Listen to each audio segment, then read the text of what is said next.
¿no? Porque si es CD3 tendrá TCR y por lo tanto será un linfocito T.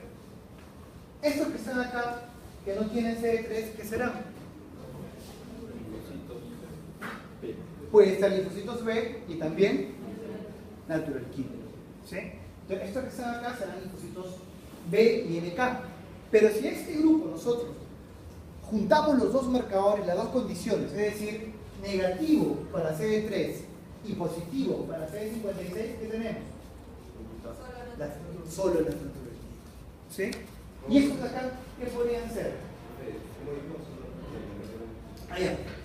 Este grupo de células que está acá, que no expresan, son linfocitos para empezar, ¿no? Pero que no expresan CD3, pero expresan CD56, ¿qué serán? Solamente NK, ¿sí? Estos de acá que no expresan ni CD3 ni CD56 serán linfocitos B. Estos de acá que expresan CD3 y que no expresan CD56 serán linfocitos T. Y estos de acá que expresan CD3 y CD56 probablemente sean unas NKT. ¿Sí? Entonces así fácilmente podemos dividir, ¿no? Ya cuando uno jala los datos a la computadora, ya horas de horas jugando, ¿no? Con marcadores, con sus poblaciones, es un trabajazo, ¿no? Pero, ¿qué es lo que se encontró acá? El CD56 se encuentra expresado en dos niveles. O sea, al comienzo simplemente se tomó como CD56 a secas, pero luego, con más detalle, si ustedes ven, acá hay una población, una subpoblación mayoritaria, y acá hay otra pequeñita.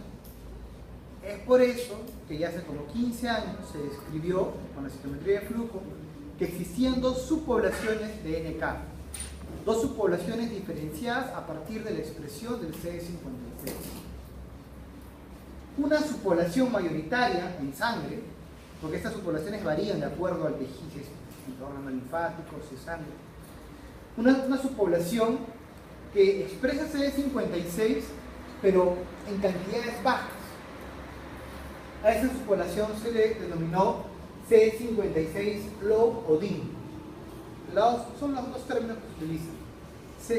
NK CD56 DIN o NK CD56 low, el mismo. Es decir, es una NK, pero que expresa en bajas cantidades el CD56. Y hay otra subpoblación de NK, que es la que está acá, que expresa, es NK también, pero expresa una mayor cantidad de CD56, ¿no? En el eje, conforme vamos ascendiendo, la expresión es mayor. Esa es una expresión menor y esa es una expresión mayor. Bien, pero eso no se quedó en el aire, pues, porque si no, bueno, pues algo, no tendría mucho sentido, ¿no? La subdivisión. Lo interesante es que estas dos subpoblaciones no solamente era un aspecto fenotípico. Si bien es cierto, el CD56 no reportaba ninguna función puntual, sí lo que reportaba era una asociación con otras funciones de la NK. Por ejemplo, miren, CD56 high o bright es cuando una NK expresa gran cantidad de CD56, como está acá, miren, hay más CD56 que acá. Y eso está asociado a algo. Las NK CD56 bright o high expresaban muy poca cantidad de CD16. Pero, y en general su función citotóxica existía, pero era menos intensa que la otra subpoblación. Pero por el contrario, esa NK tenía una alta producción de citoquinas. Es decir, no era una célula tan citotóxica, sino que al contrario era una célula principalmente inmunoreguladora. Entonces, ahí cambió un poco el paradigma, ¿no? Las NK no son solamente destructoras, sino también pueden regular. Y acá tenemos a la CD56 DIN o low, que expresa, ¿no?, bajos niveles de CD56, pero en contraparte tiene un gran nivel de expresión de CD16 y sus funciones efectoras citotóxicas son más intensas. Pero esto también opuesto al caso anterior, presenta esta subpoblación una baja expresión de citoquinas. Entonces, resumiendo, CD56 bright o high, citotóxica en menor medida, básicamente productora de citoquinas, ergo inmunoreguladora. La CD56-Dimbolone, ¿no? Baja producción de citoquinas, pero una alta actividad citotóxica. Eso es importante conocer la CNK. ¿Por qué? Porque ahora se conocen más funciones a la CNK. Por ejemplo, están las NK uterinas, las NK intervienen en la regulación de la gestación también. Las NK también participan en la maduración de las dendríticas. Hay un montón de artículos que van a encontrar alrededor de las NK. Información. Muy bien, entonces lo que les voy a mencionar es básicamente centrado en las NK en su capacidad citotóxica.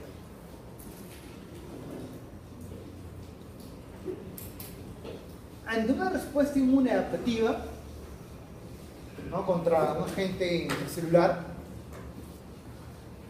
ya cuando la respuesta adaptativa ha sido activada, tenemos tanto la NK como el CTL presentes. Las dos células están presentes. ¿Qué es lo que tenemos acá? Una célula infectada. Acá utilizan lisada, pero en realidad está mal, debe ser célula muerta por fagocitosis. Esa es respuesta adaptativa, perdón, ¿no? ¿Perdón? Respuesta inmune adaptativa. Es adaptativa, pero si nos damos cuenta también está la NK. O sea, cuando aparece lo adaptativo, lo innato permanece también, ¿no? Entonces quiero hacer un poco la comparación. En algunos casos, la célula infectada va a ser reconocida por ambas células, por las T citotóxicas y por las NK. Pero no siempre las dos se pueden activar a la vez. Usualmente solamente una de ellas es la que va a prevalecer. Vamos a ver este ejemplo y poco a poco lo vamos a entender. Acá tenemos a una célula infectada que expresa su antígeno, el antígeno, a través de la molécula de MHC. Si expresa el antígeno a través del MHC, ¿quién lo va a reconocer? El citotóxico, porque MHC, TCR reconoce y la destruye, ¿sí? Y la NK, vamos a encontrar algo interesante, es que también tiene un receptor para el MHC. También tiene receptores. En este caso es un KIR, es un receptor inhibidor de las células natural killer. Este KIR, en este caso inhibidor, porque también hay KIR activadores, en este caso un receptor inhibidor reconoce el MHC y cuando la NK identifica a una célula infectada a través del MHC, esto lejos de activarla, le va a generar una señal inhibitoria y la NK no se va a activar. Entonces, acá sí se activa cuando se expresa el MHC.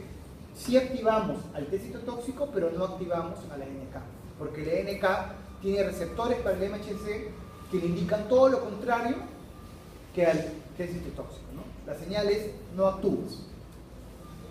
Por eso, ¿quién actúa acá? El T citotóxico. Pero lo interesante es que en muchos casos, infecciones o enfermedades tumorales, neoplásicas, estas células van a ser reguladas por el virus o por el tumor, por la neoplasia. ¿Y la regulación cuál es? Es como que si el virus, como parte de sus mecanismos de evasión, supiera, si esta célula expresa el MHC, va a ser reconocida por un citotóxico y la va a destruir. Entonces va a regular de forma negativa la expresión de moléculas del MHC. Hay muchos casos donde sucede eso, o las neoplasias mismas. Entonces, cuando no hay MHC y la célula está infectada, ¿el linfocito T citotóxico podrá reconocer a la célula infectada? No, porque no hay MHC y la única forma que tiene el T citotóxico de reconocer a una infectada es a través del MHC. Entonces no lo puede reconocer. Pero hay una serie de moléculas, es un mundo aparte de los NK. Las células infectadas van a generar una serie de ligandos, de novo en muchos casos, o restos de la invasión viral. Células tumorales o infectadas expresan ligandos de novo. Hay varios tipos de ligandos. Y estos ligandos solamente pueden ser reconocidos por los receptores de las NK. O sea, el test citotóxico pasa y no hay nada. En cambio, las NK tienen todo un espectro de receptores que les permiten reconocer células infectadas y tumorales independientemente del MHC. Ahí no son los KIR. ¿Perdón? Allá no son los KIR, son otros receptores. Hay KIR activadores también, pueden ser los KIR. Lo que pasa es que hay varios tipos de KIR. Por eso el consejo es ahorita decirles que lo que tienen que recordar de esta clase, de esta parte, es que existen receptores activadores e inhibidores. Porque son así, un montón, por especie van variando. O sea, el KIR sería inhibidor de la NK. El KIR hay activador y hay inhibidor. En este caso es un KIR inhibidor. Inicialmente fueron reportados como inhibidores, pero después se descubrieron que también habían KIR activadores. Que pero tienen números, así KIR 1, 2, 3 o como... Ah, sí, también van a tener letras. Ahorita vamos a ver las siglas. Tiene un KIR activador y un KIR inhibidor. Ahorita van a entender en qué se basa esta inhibición o activación. ¿Ya? Primero quiero que vean este vistazo. Entonces, cuando no hay MHC, para ese ejemplo, el test citotóxico no puede interactuar, pasa desapercibido, pero la NK tiene armas para poder detectar a la célula que quiere eludir o evadir la respuesta inmune y de una u otra forma va a ser detectada. Si se dan cuenta, es como una coevolución. Estas dos células que prácticamente destruyen a la célula infectada de la misma forma, pero las reconocen de forma distinta, complementaria, ¿no?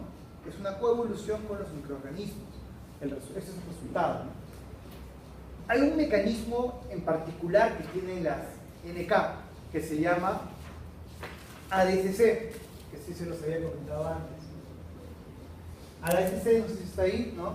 Es la citotoxicidad celular dependiente de anticuerpos. Citotoxicidad celular dependiente de anticuerpos. ¿A qué se refiere? Se refiere que cuando algunos patógenos invaden a las células blanco, dejan rastros, no sé si han visto en biología, ¿no? En la superficie. Dejan algunas hemoglobininas, por ejemplo, dependiendo de qué especie viral sea, no restos de su membrana, de su pared. Entonces, estos restos pueden ser reconocidos por anticuerpos. ¿Y qué es lo que tiene la NK?